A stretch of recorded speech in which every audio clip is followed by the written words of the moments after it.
టాలీవుడ్లో సెప్టెంబర్లో కొంచెం చిన్న మీడియం రేంజ్ సినిమాల మెరుపులు బానే జోష్ అందుకున్నాయి. మరి ఈ వారం మన ముందుకొచ్చినటువంటి అంకిత్ కొయ్య హీరోగా నటించిన బ్యూటీ సినిమా ఎలా ఉందో, డైరెక్టర్ మారుతి గారి ప్రొడక్ట్ కావడంతో కొంచెం ప్రేక్షకుల్లో ఇంట్రెస్ట్ అయితే ఉంది. మరి కథ ఎలా అనిపించిందో ఏమిటో తెలుసుకుందాం. మొబైల్ మసాలా వారి 3 ముక్కల్లో చెప్పాలంటేలో నంబర్ 1, కూతురే పంచప్రాణాలుగా బ్రతికేటువంటి మధ్యతరగతి తండ్రి, కన్నవాళ్ళను కాదనుకొని ప్రేమ పేరుతో మోసపోయేటువంటి కూతుర్ల కథలు తెలుగు తెరకు కొత్తమే కాదు. ఈ బ్యూటీ కూడా అదే పంథాలో సాగేటువంటి కథ. కానీ తండ్రి ఎమోషన్ అనేది ఎన్నిసార్లు చూసినా మనసుకు హత్తుకునేలా చూపించగలిగితే మళ్ళీ మళ్ళీ కనెక్ట్ అయిపోతూ ఉంటాం. మరి దీంట్లో కూడా బాగా తెలిసిన పాయింటే ఉన్నప్పటికీ ఫాదర్ ఎమోషన్ను ఎలా డీల్ చేశారు అని చెప్పి ప్రేక్షకుడిలో ఆసక్తి కలిగింది. నెంబర్ 2, మధ్యతరగతి తండ్రి కథను భావోద్వేగంగా చెప్పినా మెయిన్ స్టోరీ ఇంట్రెస్టింగ్ గా లేకపోవటం, కథంతా కూడా ఊహకు అందేలా ఉండటం, హీరో అరెస్ట్ అయిపోయిన తర్వాత పరిణామాలతో సినిమాను స్టార్ట్ చేసిన తర్వాత క్యాబ్ డ్రైవర్ గా నారాయణ జీవితాన్ని, కూతురు అలేఖ్యపై ఉన్నటువంటి ప్రేమను చూపించడం, అండ్ ఈ తరం అమ్మాయిగా అలేఖ్య పాత్ర, అలాగే అమ్మాయి వ్యవహార శైలి, తాను కోరింది ఇవ్వలేదు అని చెప్పి తల్లిదండ్రులు ఇబ్బంది పెట్టేటువంటి విధానం, ఇవన్నీ కూడా వాస్తవానికి చాలా దగ్గరగా అనిపిస్తాయి అన్నమాట. ఇంటర్వెల్ బ్యాంగ్ మాత్రం ట్విస్ట్ బాగుంటుంది. సో ఫైనలీ చెప్పాలంటే గనక నరేష్ అంకిత్ల పర్ఫార్మెన్స్ బాగుంటుంది, తండ్రి కూతుల ఎమోషన్ బాగుంటుంది, సంగీతం కూడా బానే ఉంటుంది. కాకపోతే ఈ బ్యూటీ సినిమా పేరుకే బ్యూటీగా ఆగిపోతుంది. మరి ఆర్జే సునీత రేటింగ్ 2 స్టార్స్.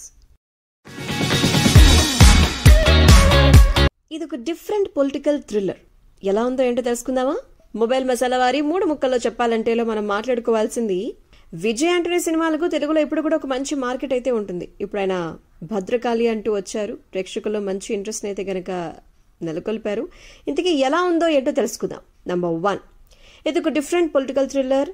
వ్యవస్థలో పాతుకుపోయినటువంటి ఒక పవర్ బ్రోకర్ తన తెలివితేటలు, శక్తి సామర్థ్యాలతో దేశంలోని అవినీతి పరుల్ని ఏ రకంగా ఆడుకున్నాడు, వాళ్ల బారి నుంచి దేశ ప్రజలు రక్షించేందుకు ఏం చేశాడు అనేది సినిమా స్టోరీ. నెంబర్ 2, ఇలాంటి కథలు ఆల్రెడీ మనం చూసాం. ఆర్పి పట్నాయక్ గారి బ్రోకర్ సినిమా కూడా ఇట్లానే ఉంటుంది. ప్రభుత్వ వ్యవస్థలో ఒక పొలిటికల్ బ్రోకర్కు ఉండేటువంటి ఇంపార్టెన్స్ ఏంటి, ఎలాంటి పనులు చేయగలడు, రాజకీయ చదరంగంలో వెనకుండే అతను ఆడించేటువంటి ఆట ఎలా ఉంటుంది అని చెప్పి అరటిపండు వెలిచిపెట్టినంత ఈజీగా చక్కగా చూపిస్తారు. కానీ ఈ సినిమా విషయానికి వస్తే గనక ఈ పాయింట్ డైరెక్టర్ అరుణ్ ప్రభు చాలా సంక్లిష్టంగా అల్లుకున్నారేమో అనిపిస్తుంది. థియేటర్లోకి వచ్చిన ప్రేక్షకుడికి ఎంతో కొంత పొలిటికల్ బ్రోకర్ల పనితీరు గురించి అవగాహన ఉంటేనే తెరపై జరుగుతున్నది అర్థం చేసుకోగలరు, లేదు అంటే గందరగోళంగా ఉండేలాగా అనిపిస్తుంది. నెంబర్ 3, ఒక గిరిజన మహిళ ఆత్మహత్య ఎపిసోడ్తో ఒక సీరియస్ టోన్ అనేది స్టార్ట్ అవుతుంది.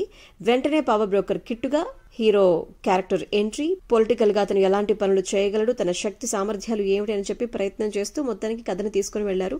సో ఇందుకు తగ్గట్టుగానే ఫస్ట్ హాఫ్ లోనే ఒక మంచి ట్విస్ట్ కూడా ఉంటుందన్నమాట.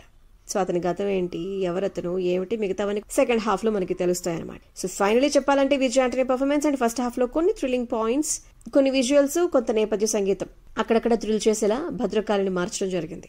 So RJ Sunitha rating 2.5 stars. Seethammadevi Lanka దహనం చేసినట్టుంది అన్న డైలాగ్ సినిమాకి హైలైట్. ఇంతకీ క్రిష్ గారి ఘాటి ఎలా ఉందో తెలుసుకుందాం. మొబైల్ మసాలా వారి 3 ముక్కల్లో చెప్పాలంటేలో మనం మాట్లాడుకోవాల్సింది, సున్నితమైన కథలతో సినీ ప్రియుల్ని అలరించేటువంటి డైరెక్టర్ క్రిష్ గారు ఈసారి అనుష్క గారిని యాక్షన్ కోణంలో చూపించారు. ఘాటి సినిమాను ముస్తాబు చేసి తీసుకొచ్చారు.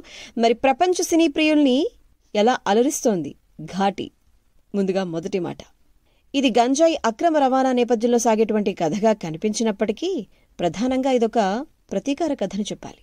ఘాటి వృత్తి నుంచి బయటకొచ్చి సామాన్య జీవితాన్ని సాగిస్తున్నటువంటి బావ మరదళ్ళు మళ్లీ గంజాయి స్మగ్లింగ్ లోకి ఎందుకు వెళ్లాల్సి వచ్చింది, దానికోసం వాళ్ళు ఎంచుకున్న కొత్త పంథా ఏంటి, ఈ ప్రయాణంలో ఒక బాధితురాలు క్రిమినల్ గా ఎలా మారింది, ఆఖరికి లెజెండ్ గా ఎలా అవతరించింది. సో ఇదొక ఇంట్రెస్టింగ్ స్టోరీ. దీంట్లో స్మగ్లింగ్ నేపథ్యం చూస్తే ఇంకొన్ని సినిమాలు అవి కూడా గుర్తొస్తూ ఉంటాయి.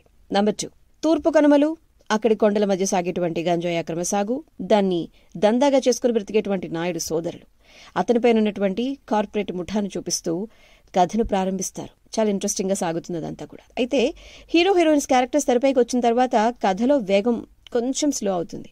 దేశీరాజు శీలావతుల కొత్త దందా బయటపడిన తర్వాత కథలో ఫైట్ స్టార్ట్ అవుతుంది.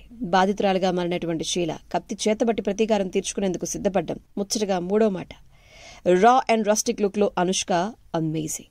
ఆమె ఇంతవరకు ఈ తరహా క్యారెక్టర్లో అయితే కనిపించలేదు. యాక్షన్ సన్నివేశాల్లో అదరగొట్టేశారు. దేశీరాజుగా విక్రమ్ ప్రభు, స్పెషల్లీ కుందుల నాయుడుగా చైతన్యరావు విలనిజం ప్రేక్షకుల్ని ఆశ్చర్యపరుస్తుంది.